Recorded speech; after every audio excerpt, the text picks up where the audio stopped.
ሰንበት ዲሰምበር 4 ኣብ 2016 ጓል 32 ዓመት ሮዝሜሪ ሲልቫ ምስ ወዲ 30 ዓመት ኦድሬኒ ኦማሲኖ መርዓኦም ንኽገብሩ ዝሓረይዎ መዓልቲ እዩ።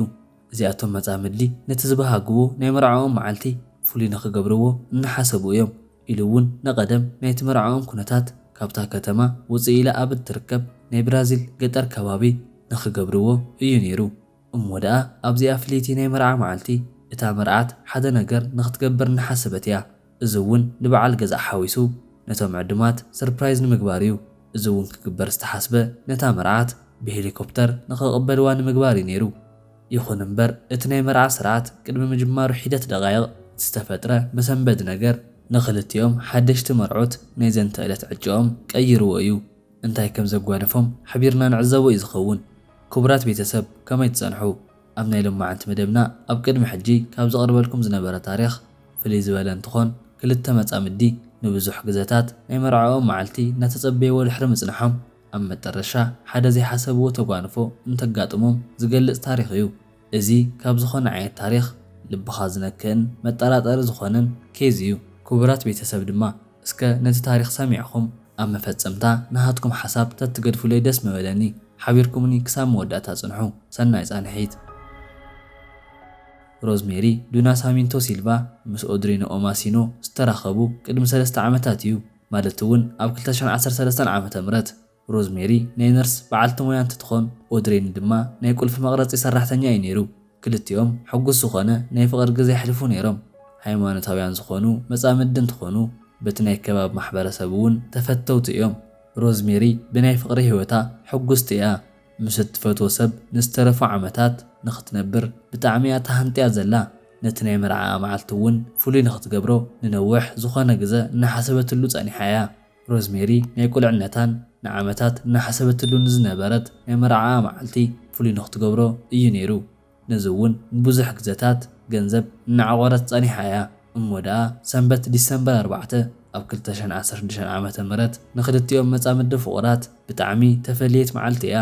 ብፍላይ ንሮዝሜሪ። እሞ ደኣ ኣብዚኣ መዓልቲ ሮዝሜሪ ሓደ ሓሳብ ነይርዋ። ንሱ እውን ነቶም ዕድማትን ኢሉ እውን በዓል ገዛ ንክኸውን እናተዳለወ ንዘሎ ኦድሬኒ ካብ መሬት ልዕል ኢላ ተረኺባ ንኽተሰናብዶም ዝሓሰበት እንትኾን ነዚ እውን ዝኸውን ሄሊኮፕተር ኣዳልያ እያ። እዛ መርዓት እውን ብንግሁ ጻዕዳ ቤሎኣ ተኸዲና ካብ ዝኾነ መዓልቲ ንላዕሊ ኣምሒሩላን ኣጸቢቑላን እዩ ነይሩ። እሞ ደኣ ነዚ ትልማ ዝፈልጡ 6 ሰባት ጥራዮም ነይሮም። ማለት እውን ንበዓል ገዛን ነቶም ተዓደምትን ብሄሊኮፕተር ንኽትመጽእ ከም ዝሓሰበት ስዒቡ እውን እቲ ሰዓት ስለ ዝኣኸለ እቲ መርዓዊ ኢሉ እውን እቶም ተዓደምትን ቤተሰብን እናተጸበይዋ ዝነበሩ እንትኾኑ ነዛ መርዓት ንምርኣይ ብጣዕሚ እዮም ሃፂጾም። እቲ ናይ መርዓ ዳስ ኣዝዩ ማዕሪጉ እዩ ዘሎ። ኣብ 6 ሰባት ብምስጢር ተታሕዘ ናይ ሮዝሜሪ ብሄሊኮፕተር ናይ ምምጻእ ነቲ ናይ መርዓ መዓልቲ ዘማዕርጎ እዩ ዝመስል። ኣብቲ መዓልቲ መርዓ ዝተዓደሙ 300 ጋያሹን ቤተሰብን እቲ ሰዓት ክሳብ ዝበጽሕ እናተጻወቱ ነቶም መርዑት ኣብ ምጽባዮም ዘለዉ። እቲ መርዓዊ ኦድሬኒ ኦማሲኖ ባድልኡ ተኸዲኑ ማዕሪጉ ኣብቲ ቦታ ምስቲ ፓስተር ነታ መርዓት እናተጸበየ እዩ ዘሎ። ይኹን እምበር ሰዓታት ከምዚ ኢሎም ይሓልፉ። እታ መርዓት እውን ኣይመጸትን። ሰብኣይ ንምዃን ሰዓታት ዝተረፎ እዚ መርዓዊ ንእሽተይ ክሓስብ ጀመረ። ምኽንያቱ እውን እዚ መርዓዊ ብፍጹም እታ መርዓቱ ብሄሊኮፕተር ከም እትመጽእ ኣይፈልጥን ነይሩ። ኣብቲ ናይ መርዓ ቦታ ናይዛ መርዓት ብሄሊኮፕተር ምምጻእ ዝፈልጥ ሰብ እቲ ናይ ዳስ መዳለው ጥራይ ነይሩ። እታ መርዓት ኣዝያ ሕጉስቲ እያ ነይራ። ሜክኣፓን ጻዕዳ ቤሎኣን ተኸዲና ንሰብኣያን ነቶም 300 ተዓደምትን ሰርፕራይዝ ንኽትገብሮም ናብ ሄሊኮፕተር ውሽጢ ኣተያ ዘላ። ኣብዚ ሰዓት ሓዋ ሳልቫኖ ሲልቫ እታ ፎቶግራፈር ናይላ ክርስቲና ኔቨስ ምስቲ ናይ 6 ወርሒ ድቂ ወዳ ኢሉ እውን ምስቲ ገናሒ ሄሊኮፕተር ፔተርሰን ፔርሎርድ ኣብታ ሄሊኮፕተር ውሽጢ እዮም ዘለዉ። ኣብ ኣየር ዝጸንሑ ን20 ደቓይቕ ጥራይ ነይሩ። ኣብታ ሄሊኮፕተር ውሽጢ እንከለዉ ብጣዕሚ ሕጉሳት እዮም ነይሮም። እቲ ናይ ሰንበት መዓልቲ እውን ከፊል ፀሓይን እቲ ኮንዲሽን እውን ጽቡቕ እዩ ነይሩ። ኢሉ እውን ጉዕዞ ናብቲ ናይ መርዓ ቦታ ክገብሩ ጀመሩ። ይኹን እምበር ካብቲ መሬት ልዕል ኢሎም ናብቲ ናይ መርዓ ቦታ 2 ማይል ምስ ተረፎም ሓደ ነገር የጓንፎም። እዚ እውን ብሃንደበት ናይቲ ኣየር ለውጢ ምፍጣሩ እዩ ነይሩ። ማለት እውን ግመ ኢሉ እውን ማይን ንፋስን ብሓደ ሻዕ ይመጾም። ኣብዚ ሰዓት እዚኣ ፎቶግራፈር ናይላ ብዙሕ እውን ኣይፈርሐትን። ምክንያቱ እውን እቲ ፓይለት ናይ ነዊሕ ግዜ ልምዲ ስለ ዝነበሮ ኣብኡ ተኣማሚና እያ ዘላ። እታ መርዓት እውን ፍርሒ ድበሃል ኣይነበራን እኳ ደኣስ ነቲ ዓብዪ ሓዋ ኣብ ፍርሒ ውሽጢ ስለ ዝነበረ ንዕኡ ክትህድእ እናፈተነት ኣብቲ ካሜራ ብዝነበረ ቅዳሕ ክርአ ተኻኢሉ እዩ። ኮይኑ ግን እቲ ኩነታት ከም ዝሓሰብዎ ቀሊል ኣይነበረን። ኩሉ ነገር ዘብቅዕ ዘሎ እዩ ዝመስል።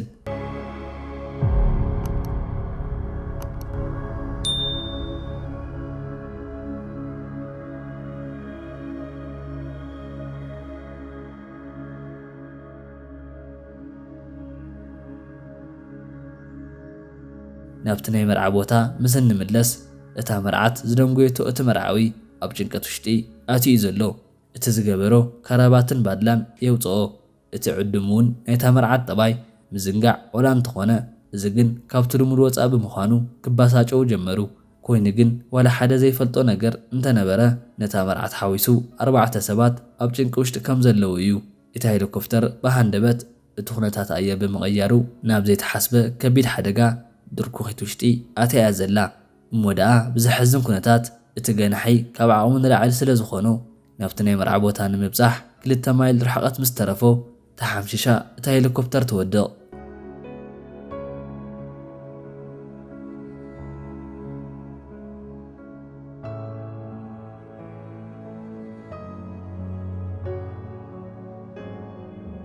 እሞ ደኣ ክሳብ ሕጂ ነዚ ታሪክ ትሪኡ እንተሃሊኹም ፈቲኹም ኣለኹም ማለት እዩ። ናብ ብዙሕ ሰብ ንክባፅሕን ሓደሽቲ ዝኾንኩም ድማ ሰብስክራይብ ብምግባር ደገፍኩም ግለጹለይ እናበልኩ ላይክን ሸርን ምግባር እውን ኣይትረስዑ። እሞ ደኣ ናይዚ ሰርፕራይዝ በዓል ሚስጥር ዝኾነ ናይቲ ናሽናል ኣቪዬሽን በዓል ስልጣን እቲ ሓበሬታ ብቁልጡፍ ስለ ዝበፅሖ ናብቲ ናይ መርዓ መዳለዊ ደው ኢሉ ይዛረቡ።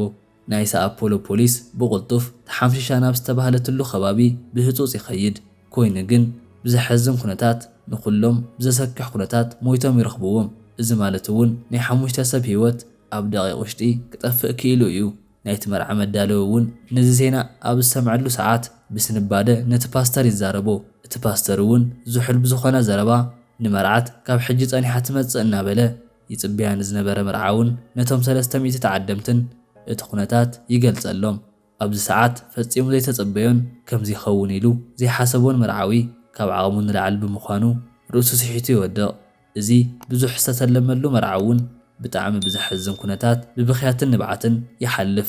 እዚ ሞት ሓደጋ ወይስ ገበን ንዝብል ምፅራይ ፖላይስ ናብቲ ቦታ ብቁልጡፍ ይኸዱ። እሞ ደኣ ኣብ ዝሃንደበታዊ ናይ ሞት ሓደጋ ግዜ ፖላይስ እውን እንተፃርዩ ነቲ ዝበፅሕዎ መረዳእታ ብናይ ኣቪዬሽን በዓል ስልጣን ድኽመት ምዃኑ ይበፅሕዎ። እዚ እውን ዝኾነሉ እቲ ናይ ኣየር ኩነታት ጽቡቕ ከምዘየለ እናፈለጠ እቲ በረራ ንኽግበር ዝፈቐደ እንትኾን ብሃንደበት ንዝተለወጠ ናይ ኣየር ፀባይ እታ ሄሊኮፕተር ክትፃወሩ ስለ ዘይከኣለት ክትሕምሻሽ ክኢላ እያ። እዚ ሸለልትነት እዩ ዘርእየና ብዝብል ፖሊስ ክስ ኣቕሪቡ እዩ። እዚ ሞት ብጣዕሚ መሕዘንን ልቢ ዝነክእን ሓደጋ እዩ። መርዓት ንብዙሕ ግዜታት ዝኣክል ንሰብኣያ ሰርፕራይዝ ንምግባር ብሕቡእ ንኽትገብር ብዝሓሰበቶ ኣብ ዘይተሓስበ ሓደጋ ሂወታ ክትስእን ክኢላ እያ። ይኹን እምበር ካብ ኩሉ ንላዕሊ ዘሕዝን ብሂወት ንዘሎ ሰበይቱ ኣብ መርዓ መዓልቱ ዝሰኣነ መርዓዊ እዩ። ናሃቱ ናይ ሂወት ዕጫኸ እንታይ ክኸውን ይኽእል?